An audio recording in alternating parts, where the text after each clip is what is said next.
દોસ્તો નમસ્કાર, હું પ્રોફેસર પ્રયત્કર કાનડિયા.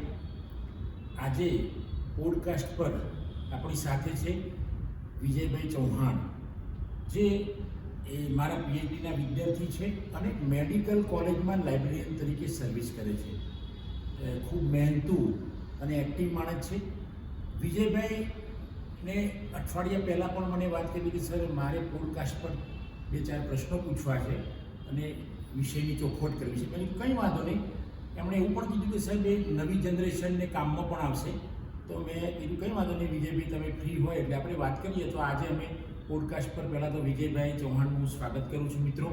અને એ હવે એમના જે મનમાં પ્રશ્ન ઉપસ્થિત હોય એના વિશે મને વાત કરશે. આપણે ચર્ચા કરીશું વિજયભાઈ. જરૂર સર. મારો પ્રશ્ન એ છે કે આજ આપ શાના વિષય ઉપર આજે ચર્ચા કરવાના છે? આજે હું વાત કરીશ ટાઈપ ઓફ સબ્જેક્ટ્સ, વિષયોના પ્રકાર, એ વિષય પર વાત કરીશું આજે. Okay sir. તો હું શરૂઆત કરું. હા. તો મિત્રો, વિષયોના પ્રકાર તો જનરલી આપણે એવું સમજીએ છીએ કે વિષયો એટલે ગણિત, વિજ્ઞાન, ભૂગોળ, ઇતિહાસ, Gujarati, Hindi, library science, computer science, journalism, એ વિષયોના પ્રકારો છે. પણ ખરેખર વિષયનું બંધારણ કેવી રીતે થાય છે એની અહીંયા આપણે વાત કરીશું. તો વિષયના બંધારણમાં 3 પ્રકાર છે. મૂળ વિષય, જેને આપણે સરળ વિષય પણ કહીએ અને એને બેઝિક સબ્જેક્ટ પણ કહી શકીએ.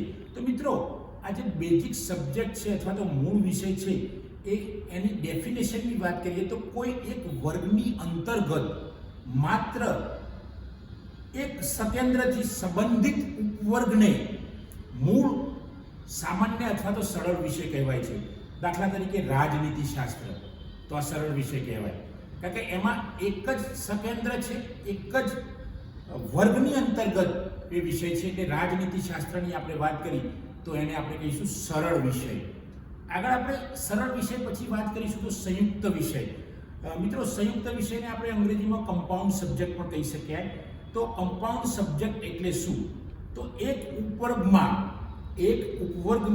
એકથી અધિક ઉપવર્ગ હોય તેને સંયુક્ત વિષય કહેવાય અથવા તો કમ્પાઉન્ડ સબ્જેક્ટ કહેવાય. ધારો કે classification in library, કેટલોગિંગ in library, indexing in library, Vijaybhai, તો એને આપણે સંયુક્ત વિષય કહીશું. હવે આ સરળ અને સંયુક્ત વિષયની તો તમને ખબર પડી ગઈ. આગળ આપણે વાત કરીશું કોમ્પ્લેક્સ સબ્જેક્ટ એટલે કે જટિલ. હવે જટિલ સબ્જેક્ટ ક્યારે બનશે? પેલા સરળ અને સંયુક્ત વિષયનું મિશ્રણ હશે. અને મિશ્રણ એટલે કેવી રીતે? ધારો કે સરળ વત્તા સરળ બરાબર જટિલ વિષય, આ એમાંથી પણ બનશે. પછી સરળ વત્તા સંયુક્ત એટલે જટિલ વિષય, અને સંયુક્ત વત્તા સંયુક્ત એટલે પણ જટિલ વિષય. એટલે જટિલ વિષયમાં જો આપણે કહીએ ને કોમ્પ્લેક્સ તો બહુ બધી બિલ્ડિંગોનું હોય છે અને કોમ્પ્લેક્સ છે, તો અહીંયા પણ જટિલતાનો અર્થ એ થાય છે કે બહુ બધા વિષયોનું જોડાણ હોય એને આપણે કહીશું જટિલ વિષય અથવા તો કોમ્પ્લેક્સ સબ્જેક્ટ. તો આ વિષયોના પ્રકારની વાત થઈ.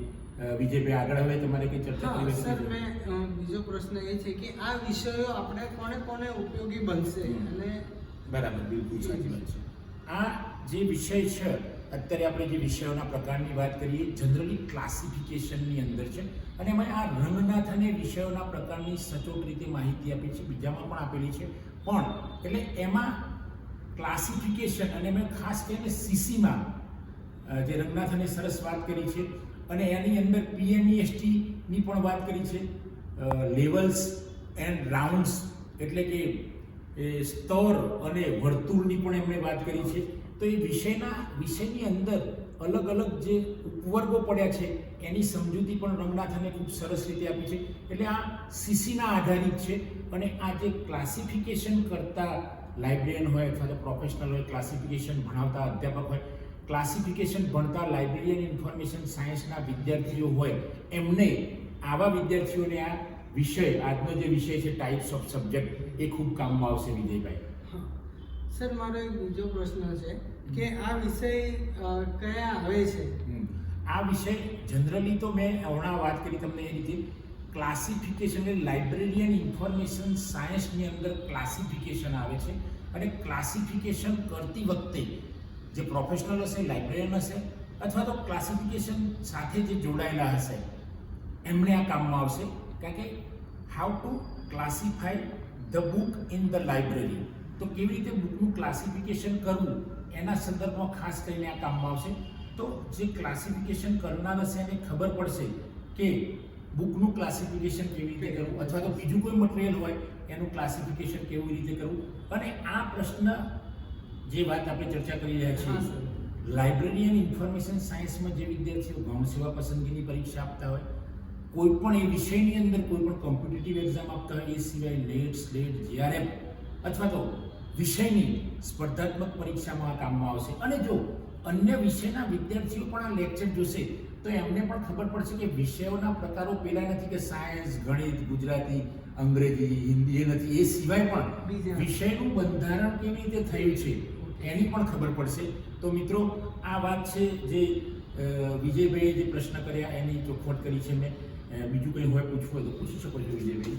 ના સર, આના સંદર્ભમાં ઘણું એવું માહિતી મળી ગઈ છે. અને આપના આવા જે બ્રોડકાસ્ટના વિડીયો ઘણા ઉપયોગી વિદ્યાર્થીઓને બનશે. ગૌણ સેવામાં જે આપને કીધું નેટ, સ્લેટ, જીઆરએફ, એ સિવાય તમારો જે ક્લાસિફિકેશનની વાત કરી કે જેથી લાઇબ્રેરિયનને બી એમને જે બુક્સનો નંબર આવવામાં બી ઘણો ઉપયોગી નીવડે.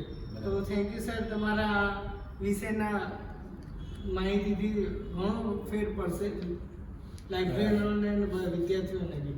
મિત્રો, આજે પોડકાસ્ટ પર વિજયભાઈ જે એક સારી પ્રતિષ્ઠિત મેડિકલ કોલેજમાં લાઇબ્રેરિયન તરીકે ફરજ બજાવે છે, સરસ એક સારા લાઇબ્રેરિયન છે અને મારા પીએચડીના વિદ્યાર્થી પણ છે. એ એમનો સમય ફાળવીને અહીંયા આવે એ બદલ વિજયભાઈનો આભાર માનું છું. વિજયભાઈ, આભાર. અને મિત્રો, આપ સૌ પણ આ વિડીયો જોઈ રહ્યા છો તો આપનો પણ આભાર માનું છું. અને અમારી સાથે રોજ વિડીયોગ્રાફર તરીકે ટાઈમસર ઉપસ્થિત રહેતો એવો વિદ્યાર્થી, ખૂબ એક્ટિવ વિદ્યાર્થી એવો નીરજભાઈ વસાવાને પણ હું આજે ધન્યવાદ કહું છું કે રોજ એ વિડીયો સમયે આવી જાય છે અને વિડીયો ઉતારતા હોય છે સરસ રીતે. તો મિત્રો, આપ સૌને જો આ વિડીયો પસંદ આવ્યો હોય એને લાઈક કરો, શેર કરો, કોમેન્ટ કરો અને જો મારી ચેનલ સબસ્ક્રાઈબ ન કરી હોય તો સબસ્ક્રાઈબ કરો. જય હિન્દ, જય ભારત.